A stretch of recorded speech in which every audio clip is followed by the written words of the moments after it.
আমি ছাড়তে তোকে।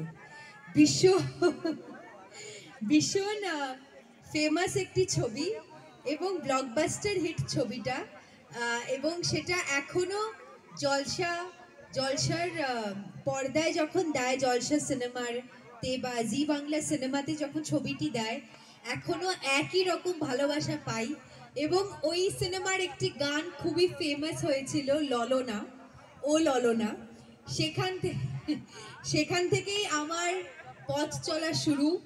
তারপর একাধিক টিভি সিরিয়াল, এবং যেটা আমি আগেই বললাম এই মঞ্চে দাঁড়িয়ে, যে আমি এমন একজন অভিনেত্রী যে নিজেকে শুধু সিরিয়ালে সীমিত রাখেনি, একাধিক ছবির কাজ আমার রিলিজ করেছে গত বছর।